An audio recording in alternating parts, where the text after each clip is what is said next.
নতুন সরকার গঠনের পর এবার পথ নিরাপত্তায় জোর দিয়েছে সরকার। সেই লক্ষ্যেই বুধবার আসানসোল দুর্গাপুর পুলিশের ট্রাফিক বিভাগের উদ্যোগে বিশেষ অভিযান শুরু হয় দুর্গাপুরে।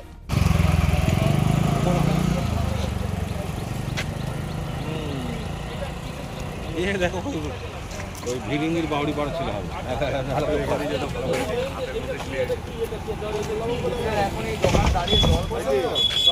আপনি বলেন এটা কিসের জন্য কেন?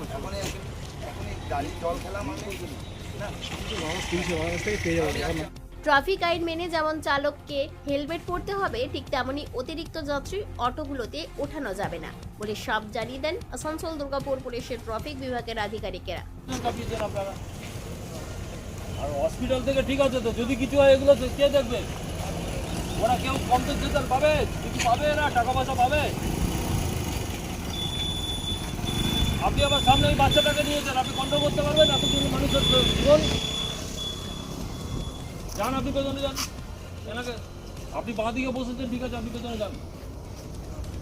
4 জনের বেশি গাড়িতে তুলবেন না। চলুন, আপনি সামনে যান। দিদিমণিরা চেপে যাবে, বসুন একটু। আসানসোল দুর্গাপুর পুলিশের তরফে সব জানিয়ে দেওয়া হয়েছে, ট্রাফিক আইন বলবৎ করতে বদ্ধপরিকর তারা। আগে পিছনে হয়ে যান। 4 জনের বেশি তুলবেন না ভাই, আপনাকে বলে দিলাম 4 জনের বেশি তুলবেন না। এই গাড়ির নাম্বারটা লিখুন তো, এই যে গাড়ির নাম্বারটা লিখুন।